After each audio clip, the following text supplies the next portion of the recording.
ઉમરગામમાં ખેડૂતો દ્વારા કલેક્ટરને આવેદનપત્ર પાઠવવામાં આવ્યું। પાલી કરમબેલી વાળી જગ્યાને લઈને આવેદનપત્ર પાઠવવામાં આવ્યું। ખેડૂતોએ મુંબઈ પાંજરા પોર્ટ ટ્રસ્ટને જમીન આપી હતી। 200 વીઘા જમીન ગૌશાળા બનાવવા માટે આપી। ટ્રસ્ટ દ્વારા જગ્યા કોમર્શિયલ પ્લોટ માટે ચાલુ કરાતા રોષ જોવા મળ્યો છે। પાંજરા પોર્ટ સામે ગુનો દાખલ કરવા માંગ કરાઈ રહી છે। હું સરીગામ ખેડૂત એસોસિએશનનો પ્રમુખ છું અને અમે એટલા માટે આજે ભેગા થયા છે કે તાલુકા ઉમરગામમાં પાલી કરમબેલી કરીને ગામ આવ્યું છે। એ ગામમાં 1992માં મુંબઈ પાંજરા પોર્ટ ટ્રસ્ટે 200 એકર જમીન ખરીદેલી। હવે એ જમીનમાં ગવર્મેન્ટે જે તે સમયે એ લોકોને 63 ગણી પરવાનગીના માટે પરવાનગી આપેલી, પણ ગવર્મેન્ટે તપાસ કરતાં એ પરવાનગીનું કોઈ પાલન થયેલ નથી, જેથી 84C હેઠળની કાર્યવાહી સરકારે કરેલી। હવે એ કાર્યવાહીમાં 1992 અને 2011માં ખેડૂત તરફી ચુકાદો આવી ગયેલો।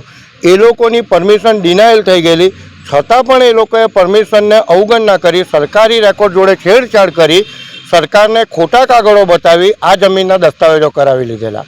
અને 2011માં એનું કૃષિ પણ જે તે સમયના મામલતદારે 84C હેઠળ દાવો ચલાવી ખેડૂતોને એમનો હક પરત અપાવેલો છે અને ખેડૂતોને એ જગ્યા પરત અપાવેલી છે।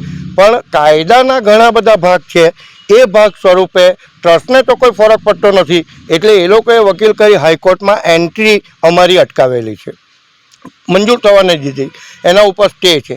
પરંતુ જે સરકાર જોડે ટ્રસ્ટે ખોટા કાગળો રજૂ કરી આ ખોટી રીતે દસ્તાવેજો કરાવેલ, એ બાબતે આજ રોજ મહેરબાન વલસાડ કલેક્ટરને અમે લોકોએ એક આવેદનપત્ર આપ્યું છે કે ફોજદારી પગલાં એ લોકો ઉપર કેમ ન ભરવા, કારણ કે એ લોકોએ આ 420 કરેલી છે, પરમિશન રદ થઈ ગયા હોવા છતાં પણ એ લોકોએ આ દસ્તાવેજ કરાવેલા છે।